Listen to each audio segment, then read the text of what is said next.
दोस्तों, आप लोगों ने फिल्मों में इच्छाधारी नाग और नागिन के बारे में देखा और सुना होगा। फिल्मों में बताया जाता है कि इच्छाधारी नागिन अपना बदला जरूर लेती है, लेकिन आज हम आपको एक ऐसी सच्ची घटना बताने जा रहे हैं जिसे सुनकर आपको भी यकीन नहीं होगा। वास्तव में आज भी इच्छाधारी नाग और नागिन रहते हैं। आज हम आपको दिल्ली के बुराड़ी शहर में जो घटना घटी थी उस बारे में बताने जा रहे हैं। दरअसल दोस्तों, दिल्ली के बुराड़ी शहर में अचानक एक इच्छाधारी नागिन हवा में उड़ने लगी और फिर जो हुआ उसे देख सभी लोगों के होश उड़ गए। दोस्तों, वीडियो शुरू करने से पहले एक बार सच्ची श्रद्धा से कमेंट बॉक्स में हर हर महादेव जरूर लिखिएगा। दोस्तों, इस घटना के बारे में हमें दिल्ली के बुराड़ी शहर के रहने वाले बुजुर्ग सीताराम जी ने बताई है। दोस्तों, सीताराम जी बताते हैं कि बहुत साल पहले की बात है, जब दिल्ली पूरी तरह से विकसित नहीं हुआ था, तो बुराड़ी गांव के सभी लोग खेती करके अपना गुजारा करते थे और शाम को अपने घर वापस आते थे, जहां सभी खेतों के बीच एक छोटा सा शिव का प्राचीन मंदिर भी था, जहां सभी लोग खेतों में जाने से पहले शिव मंदिर जाकर महादेव के दर्शन करते थे। वहां के किसान खेत में हुई फसल में से कुछ फसल शिव मंदिर में प्रसाद के रूप में भेंट करते थे। लेकिन सीताराम जी जब अपने घर से खेतों में जाने से पहले शिव मंदिर दर्शन के लिए गए, तो सीताराम जी ने देखा कि एक नाग मंदिर के पास अपना फन उठाकर मंदिर की तरफ देख रहा था।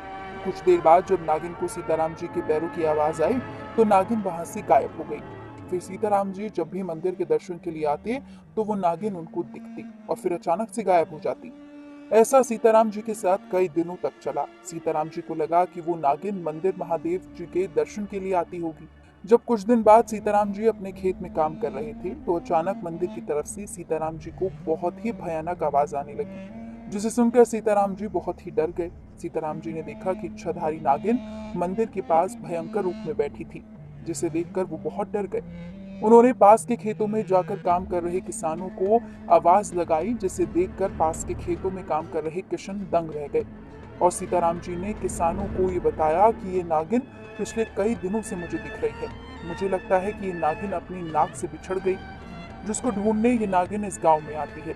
किसानों को देख नागिन अचानक से हवा में उड़ने लगी, जिसे देखकर किसान बहुत ही डर गए, क्योंकि नागिन अपने भयंकर रूप में थी।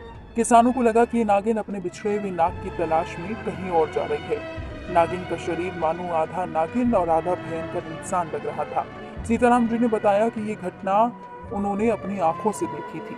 उन्होंने बताया कि वहां आज भी किसानों को साधारण रूप में नाग और नागिन दिखाई देते हैं। दोस्तों, बताया ये जाता है कि इच्छाधारी नाग नागिन के जोड़े में से कोई इंसान यदि एक को मार देता है, तो वो बदला जरूर लेते हैं। दोस्तों, बताया जाता है कि नाग और नागिन के जोड़ों को कभी नहीं मारना चाहिए, क्योंकि इच्छाधारी नाग और नागिन बहुत ही खतरनाक और भयंकर होते हैं। दोस्तों, अभी के लिए बस इतना ही। देखते रहिए।